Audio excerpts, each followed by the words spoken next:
সংসদ ভবনের এলজি হলে অনুষ্ঠিত হচ্ছে বিএনপির বর্ধিত সভা। সেখানে আছেন আমাদের সহকর্মী নাজিয়া আফরিন। আমরা এখন সরাসরি যুক্ত হচ্ছি তার সঙ্গে। নাজিয়া, বিএনপির যে বর্ধিত সভা আজকে অনুষ্ঠিত হচ্ছে, সেখানে নির্বাচন নিয়ে কি কি কার্যক্রমের ঘোষণা তারা দিচ্ছেন, কি খবর আছে আপনার কাছে?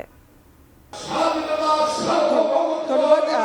জাতীয়তাবাদী দল বিএনপির যে বর্ধিত সভা অনুষ্ঠিত হচ্ছে এবং তার প্রস্তুতি একেবারেই সম্পূর্ণ। কিছুক্ষণের মধ্যেই আনুষ্ঠানিকভাবে এই বর্ধিত সভার উদ্বোধন করা হবে।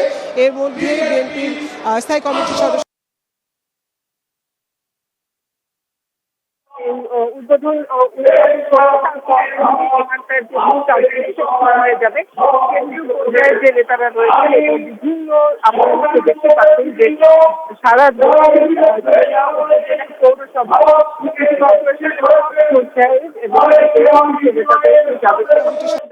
প্রস্তুতি রয়েছে। সেখানে বলা হচ্ছে যে বিএনপির ভারপ্রাপ্ত চেয়ারম্যান তারেক রহমান তিনি ভার্চুয়ালি যুক্ত হয়ে এই বর্ধিত সভা উদ্বোধন করবেন এবং সমাপনী বক্তব্য দিবেন।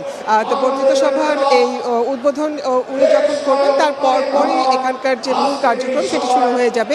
কেন্দ্রীয় পর্যায়ের যে নেতারা রয়েছেন এবং বিভিন্ন আপনারা নিশ্চয়ই দেখতে পাচ্ছেন যে সারা দেশের জেলা উপজেলা পৌরসভায় নেতাদের শীর্ষ নেতাদেরকে যাদেরকে আমন্ত্রণ জানানো হয়েছে এবং বিশেষ করে 2018 সালের নির্বাচনে যারা মনোনয়ন পেয়েছিলেন এবং প্রাথমিক পর্যায়ে মনোনয়নের জন্য নির্বাচিত হয়েছিলেন তাদেরকেও আমন্ত্রণ জানানো হয়েছে। সকল পর্যায়ের নেতাকর্মীরা এখানে আসছেন।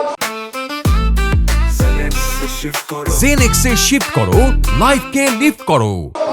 এবং এইখান থেকে নেতাকর্মীরা তাদের বক্তব্য তুলে ধরবেন।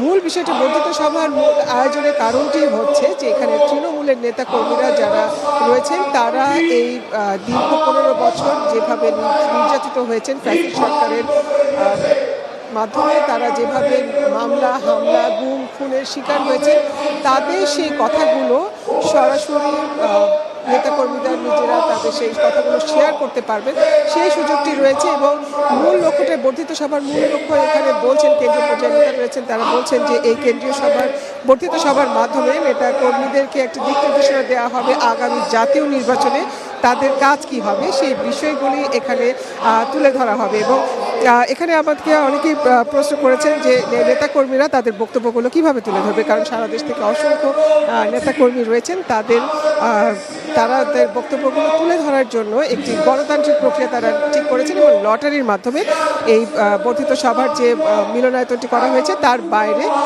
একটি জার রাখা হয়েছে এবং সেখানে নেতাকর্মীরা তাদের নাম ফেলছেন যারা কথা বলতে চাচ্ছেন এবং তারা তাদের বক্তব্যগুলো তুলে ধরবে এবং লটারিতে যাদের নাম আসবে তারা এখানে কথা বলার সুযোগ পাবেন এবং সেখানে তাদের বক্তব্যগুলো তুলে ধরবেন।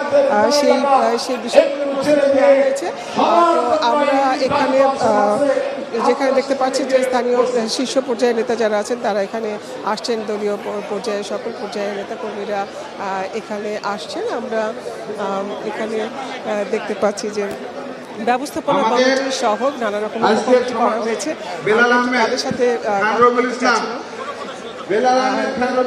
আমরা একটু কথা বলতে চাচ্ছিলাম। এখানে আমরা দেখতে পাচ্ছি যে শিশুরা আছেন, উপদেষ্টা পর্যায়ে যারা রয়েছেন তাদের সাথে এখানে কথা বলছি। এখানে আমাদের সাথে আছে সৈয়দ মোয়াজ্জেম হোসেন আলম। আমরা জানতে চাচ্ছি এই বর্ধিত সভাকে কেন্দ্র করে নেতাকর্মীদের মধ্যে নানা রকম উত্তেজনা দেখা যাচ্ছে এবং তারা খুবই উৎফুল্ল। দীর্ঘদিন পরে এই ধরনের একটি আয়োজন, দীর্ঘদিনের অত্যাচার, নিপীড়ন, নির্যাতন, এর মধ্য থেকে যে একটা নতুন সূর্য উদিত হয়েছে 5ই আগস্টে, সেই থেকেই নেতাকর্মীরা মূল নেতৃত্বের সঙ্গে যোগাযোগের জন্য অস্থির হয়ে আছেন। আগামী দিনের পথ চলা, নতুন বাংলাদেশ বিনির্মাণ, এই সব মিলিয়েই আজকে একটা প্রচণ্ড আনন্দ উচ্ছ্বাস এখানে বিরাজমান। এর মধ্য থেকেই নিজেদের মধ্যে ভাব বিনিময়ের মধ্য দিয়ে আগামী দিনে বাংলাদেশের নতুন যুগের পথ রচনা শুরু হবে। যেমন রয়েছেন এবং তৃণমূলের নেতারা বলছেন যে তারা তাদের বক্তব্যগুলো তুলে ধরতে পারবেন এবং তাদের সেই বক্তব্য তুলে ধরার মাধ্যমে তৃণমূলের নেতাকর্মীরা তাদের বক্তব্যগুলো এখানে তুলে ধরবেন এবং তারা বলবেন যে কীভাবে তারা এই দীর্ঘ সংগ্রাম তারা কীভাবে করেছেন সেই বিষয়গুলি তারা তুলে ধরবেন। এবং তাদের এই কথাগুলো জানার মাধ্যমে তাদের এই কথাগুলোকে নেওয়া হচ্ছে মূলত আগামী নির্বাচনে দলের লক্ষ্য কী হবে। আমরা এই বিষয়টা নিয়ে একটু কথা বলতে চাচ্ছি বিএনপির ভাইস চেয়ারম্যান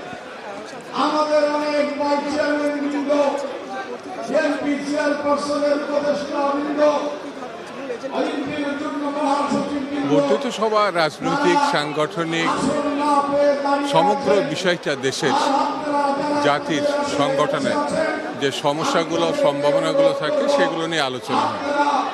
তবে সাম্প্রতিক সময়ে গণ অভ্যুত্থানের পরবর্তীতে একটি গণতান্ত্রিক সরকার এবং গণতান্ত্রিক ব্যবস্থাপনার দিকে জাতি কিভাবে যাবে, কিভাবে উত্তরণ ঘটবে, এটাই মুখ্য বিষয় থাকে।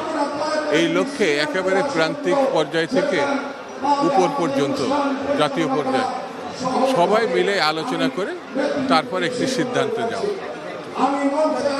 ধন্যবাদ আপনাকে। এবং যে কথাটি আমরা আসলে বলতে চাচ্ছিলাম যে তৃণমূলের নেতাকর্মীদের কাছ থেকে এই বক্তব্যগুলোই নেওয়া হবে যে আগামীতে তারা জাতীয় নির্বাচনে যে একটা মাঠে তারা যাবেন এবং সেই রাজনৈতিক মাঠটি কেমন হবে, সেখানে অন্যান্য রাজনৈতিক দলগুলো রয়েছে, সেই দলগুলোর সাথেও তাদের যেহেতু জোট রয়েছে সেই বিষয়গুলো নিয়েও তারা কথা বলবেন এবং তাদের কার্যক্রমটি কেমন হবে সেটি তুলে ধরা হবে এই আয়োজনের মাধ্যমে।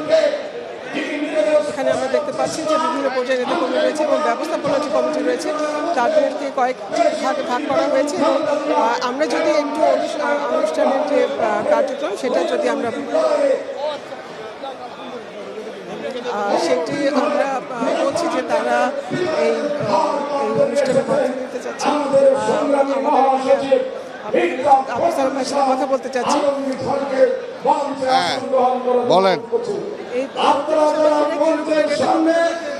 আজকে এটা একটা উৎসবের দিন।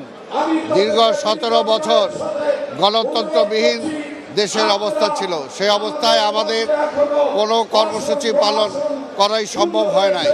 কিন্তু তারপরেও আজকে তৃণমূল পর্যায়ে যে নেতা কর্মীরা তাদের স্যাক্রিফাইসের কারণেই কিন্তু আজকে এই জায়গায় আমরা আসতে পেরেছি। কাজে তৃণমূল পর্যায় থেকে যে নেতারা কর্মীরা আজকে এসছেন তাদেরকে আমি ধন্যবাদ জানাই, তাদেরকে শুভেচ্ছা জানাই এবং পাশাপাশি আমাদের নেত্রী বেগম খালেদা জিয়া যার রাজনৈতিক দৃঢ়তার কারণে এবং আমাদের নেতা তারেক রহমানের সুকৌশলী রাজনৈতিক নেতৃত্বের কারণে আজকে দলকে এই পর্যায়ে নিয়ে এসেছেন। দেশকে আবার গণতন্ত্রের বাতাস বইতে শুরু করেছে, সেটার জন্য ওনাদেরকে ধন্যবাদ জানাই।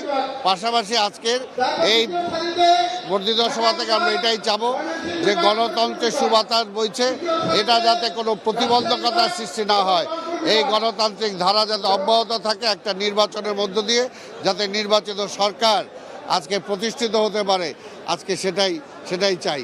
এটাই ধন্যবাদ।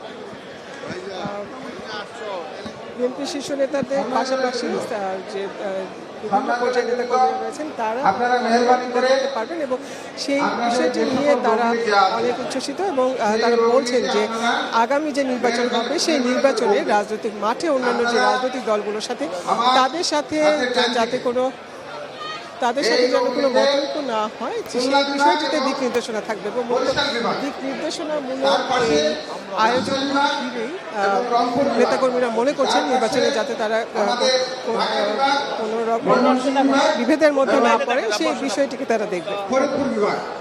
আমরা এই আয়োজনের প্রস্তুতির সম্পূর্ণ প্রায় শেষ পর্যায়ে দেখতে পাচ্ছি এবং কিছুক্ষণের মধ্যেই এই বর্ধিত সভার উদ্বোধন হতে যাচ্ছে এবং এখানকে বিএনপির স্থায়ী কমিটির সদস্যরা সহ বিএনপি মহাসচিব জাফর হোসেন আলমগীর তারা সবাই এসে উপস্থিত হয়েছেন এবং কিছুক্ষণের মধ্যেই এই বর্ধিত সভার যে মূল আকর্ষণ বিএনপি ভারপ্রাপ্ত চেয়ারম্যান তারেক রহমান তিনি সংযুক্ত হবেন এবং পরবর্তীতে এই আমরা অন্যান্য সংবাদের এই বর্ধিত সভা